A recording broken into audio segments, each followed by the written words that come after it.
પ્રિય ખેડૂત મિત્રો, શું તમે ક્યારેય વિચાર્યું છે કે જે દૂધ આપણે આપણા બાળકોને શક્તિ અને પોષણ આપવા માટે પીવડાવીએ છીએ, જો એ જ દૂધનો આપણી ખેતીના પાક પર છંટકાવ કરવામાં આવે તો કેવું પરિણામ મળે?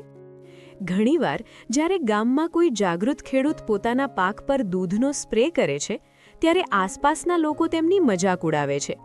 પરંતુ શું તમે જાણો છો કે જ્યારે ગાયનું કાચું દૂધ અને સૂર્યનો કુમળો પ્રકાશ એકબીજાના સંપર્કમાં આવે છે, ત્યારે છોડના પાંદડા પર એક એવી શક્તિશાળી જૈવિક રસાયણ પ્રક્રિયા થાય છે, જેની સામે દુનિયાની મોંઘીદાટ ફૂગનાશક દવાઓ પણ ફિક્કી પડી જાય છે.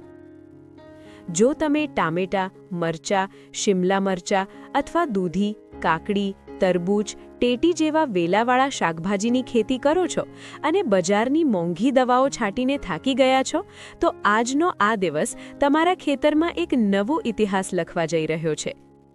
નમસ્તે ખેડૂત મિત્રો, આશીર્વાદ એગ્રોમાં આપ સૌનું હાર્દિક સ્વાગત છે. આજે આપણે ગાયના કાચા દૂધનું વૈજ્ઞાનિક વિશ્લેષણ કરીશું.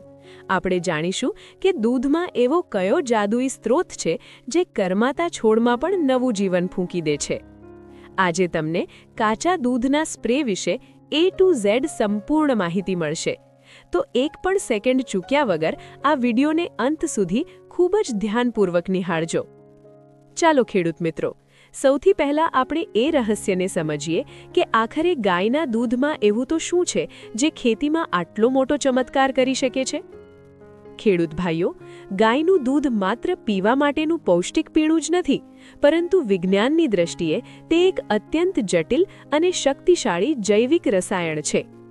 દૂધની અંદર લેક્ટોફેરિન, એમિનો એસિડ, કેલ્શિયમ, પોટેશિયમ અને ફાયદાકારક બેક્ટેરિયાનો સંપૂર્ણ ભંડાર હોય છે. વૈજ્ઞાનિક સંશોધનોમાં સાબિત થયું છે કે ગાયનું દૂધ દુનિયાનું સૌથી શ્રેષ્ઠ અને 100% પ્રાકૃતિક ફૂગનાશક છે. પણ પ્રશ્ન એ થાય કે દૂધ ફૂગનો નાશ કેવી રીતે કરે છે? જ્યારે તમે દૂધનો છંટકાવ કરો છો, ત્યારે તે પાંદડા પર એક અદૃશ્ય પડ બનાવી દે છે. જ્યારે સૂર્યના અલ્ટ્રાવાયોલેટ કિરણો આ દૂધના પ્રોટીન સાથે અથડાય છે, ત્યારે પાંદડા પર ઓક્સિજન ફ્રી રેડિકલ્સ ઉત્પન્ન થાય છે. આ રેડિકલ્સ પાક માટે એક અભેદ કવચ જેવું કામ કરે છે.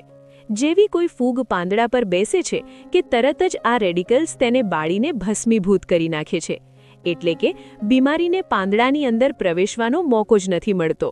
હવે આપણે એ વિગતવાર સમજીએ કે ગાયનું કાચું દૂધ કયા કયા પાકોમાં અને કઈ જીવલેણ બીમારીઓ સામે અચૂક શસ્ત્ર તરીકે કામ કરે છે. ફાયદો નંબર 1, ચૂરણી ફૂગનો 100% જડમૂળથી સફાયો. વેલાવાળા શાકભાજી કે ટામેટા મરચાના પાંદડા પર દેખાતો સફેદ પાવડર એટલે કે પાવડરી મિલ્ડ્યુ છોડને ખોરાક બનાવતા અટકાવે છે. કૃષિ વિજ્ઞાન કહે છે કે દૂધનો સ્પ્રે આ સફેદ ફૂગને માત્ર 24 કલાકમાં સૂકવી નાખે છે. આ બજારની મોંઘી રાસાયણિક દવાઓ કરતાં પણ વધુ અસરકારક પરિણામ આપે છે. ફાયદો નંબર 2, ઘાતક વાયરસ અને રસચૂસક જીવાતો સામે સુરક્ષા કવચ. દૂધમાં રહેલી કુદરતી ચરબી પાંદડા પર એક પારદર્શક પડ બનાવી દે છે.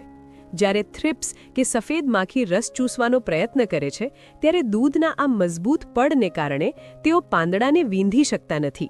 પરિણામે તમારા ખેતરમાં પત્તા મરોડ કે મોઝેક વાયરસ જેવી ભયંકર બીમારીઓ ક્યારેય ફેલાતી નથી. ફાયદો નંબર 3, કેલ્શિયમની કમી પૂરી કરવી અને ફળોનો વિકાસ. ટામેટા અને મરચામાં ફળ નીચેથી કાળા પડીને સડવાની સમસ્યા, જેને બ્લોસમ એન્ડ રોટ કહેવાય છે, તે કેલ્શિયમની ઉણપથી થાય છે. ગાયના દૂધમાં રહેલું કેલ્શિયમ છોડ સીધું જ શોષી લે છે, જેનાથી ફળો ચમકદાર બને છે અને સડો અટકે છે.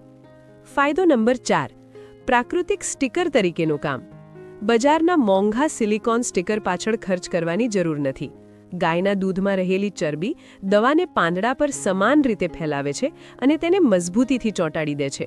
આ એક એવું કુદરતી સ્ટીકર છે જે વરસાદમાં પણ જલ્દી ધોવાતું નથી. ખેડૂત મિત્રો, જો તમને આ વૈજ્ઞાનિક માહિતી ઉપયોગી લાગી રહી હોય તો વિડીયોને અત્યારે જ લાઇક કરો, અન્ય ખેડૂતો સાથે શેર કરો અને આવી જ સચોટ માહિતી માટે આપણી ચેનલ આશીર્વાદ એગ્રોને સબસ્ક્રાઇબ કરવાનું ભૂલતા નહીં. હવે આવે છે આ વિડીયોનો સૌથી વધુ સસ્પેન્સવાળો અને સૌથી જરૂરી હિસ્સો. આશીર્વાદ એગ્રો ચેનલનો આ એક મજબૂત નિયમ છે કે અમે તમને કોઈપણ પ્રયોગના માત્ર ફાયદા જ નથી બતાવતા, પરંતુ તેની સાથે જોડાયેલા નુકસાન અને એવી ગંભીર સાવધાનીઓ પણ જણાવીએ છીએ જે તમારી ફસલને બળી જતી અથવા બરબાદ થતી બચાવી શકે છે. આથી દૂધના આ પ્રયોગમાંથી 100% પરિણામ મેળવવા માટે તમારે આ કઠોર વૈજ્ઞાનિક નિયમોનું ચુસ્તપણે પાલન કરવું જ પડશે. સાવધાની નંબર 1. દૂધ કેવું હોવું જોઈએ? ઘણા ખેડૂત ભાઈઓ દૂધને ઉકાળીને કે ગરમ કરીને સ્પ્રે કરે છે, જે તમારી ખેતીની સૌથી મોટી ભૂલ છે. દૂધને ઉકાળવાથી તેની અંદર રહેલા તમામ જીવંત બેક્ટેરિયા અને કુદરતી એન્ઝાઇમ્સ કાયમ માટે નાશ પામે છે. તે પછી તે દૂધ ખેતીના કોઈ કામનું નથી રહેતું. સ્પ્રે માટે હંમેશા 100% શુદ્ધ કાચું દૂધ જ વાપરવું. બીજું કે હંમેશા ગાયના દૂધનો જાગ્રહ રાખવો, કારણ કે ભેંસના દૂધની વધુ પડતી ચરબી પાંદડાના શ્વસન છિદ્રો બંધ કરી શકે છે અને છોડનો વિકાસ અટકી શકે છે. સાવધાની નંબર 2. સ્પ્રે કરવાનો સર્વોત્તમ અને વૈજ્ઞાનિક સમય. કાચા દૂધના કિસ્સામાં વિજ્ઞાન બિલકુલ ઉલટું કામ કરે છે. સાંજે સ્પ્રે કરવાની ભૂલ ક્યારેય ન કરતા, કારણ કે તડકા વગર દૂધની મીઠાશ પર કીડીઓ અને નવી ફૂગ આવી શકે છે, જે તમારા પાકને નુકસાન કરશે. તેથી સ્પ્રે હંમેશા સવારે 9 થી 11 વાગ્યાની વચ્ચે જ કરવો જોઈએ, જેથી સૂર્યના અલ્ટ્રાવાયોલેટ કિરણો તુરંત જ રાસાયણિક પ્રક્રિયા શરૂ કરી શકે. સાવધાની નંબર 3. રસાયણોનું જોખમી મિશ્રણ. કાચા દૂધમાં ક્યારેય પણ કોઈ રાસાયણિક જંતુનાશક, ફૂગનાશક કે ખાતર ન ભેળવવું. રાસાયણિક દવાઓ ભેળવવાથી કાચું દૂધ તુરંત ફાટી જશે અને તમારી સમગ્ર દવા અને મહેનત બેકાર થઈ જશે. તેને હંમેશા માત્ર સાદા પાણીમાં ઓગાળીને જ સ્પ્રે કરવું સૌથી સુરક્ષિત છે. હવે આપણે આ માસ્ટર ક્લાસના સૌથી જરૂરી હિસ્સા તરફ આવીએ કે 1 એકર ખેતરમાં આ દૂધની બરાબર સાચી, સચોટ અને વૈજ્ઞાનિક માત્રા કેટલી હોવી જોઈએ. કૃષિ વિજ્ઞાન અનુસાર દૂધનું 10% સાંદ્રતાવાળું દ્રાવણ પાક માટે સૌથી શ્રેષ્ઠ છે. આનો સીધો અર્થ એ છે કે 10 ભાગ પાણી અને 1 ભાગ કાચું દૂધ. જો તમે 15 લીટરવાળી સ્પ્રે ટાંકી વાપરી રહ્યા હો તો તેમાં 1.5 લીટર કાચું ગાયનું દૂધ નાખવું અને બાકીનું પાણી ભરીને દ્રાવણ તૈયાર કરવું. 1 એકર ખેતર માટે પાકની જરૂરિયાત મુજબ તમારે 15 લીટરથી લઈને 20 લીટર કાચા ગાયના દૂધની જરૂર પડશે. જ્યારે પણ સ્પ્રે કરો ત્યારે પંપની નોઝલ એવી રીતે ચલાવો કે પાંદડાના ઉપરના ભાગની સાથે પાંદડાના નીચેના ભાગમાં પણ દ્રાવણ બરાબર પહોંચે. સમગ્ર છોડ આ દૂધના પાણીથી સારી રીતે નહાઈ જવો જોઈએ. જો ખેતરમાં ચૂરણી ફૂગ કે ધબ્બાવાળી બીમારી જોવા મળે તો દર 10 થી 15 દિવસના અંતરાલે ફરીથી સ્પ્રે કરી શકાય છે. આ પ્રયોગ માત્ર ફૂગને રોકશે નહીં, પણ તમારા છોડની લીલાશ અને રોગપ્રતિકારક શક્તિને એટલી વધારી દેશે કે તમે પોતે જોઈને સ્તબ્ધ રહી જશો.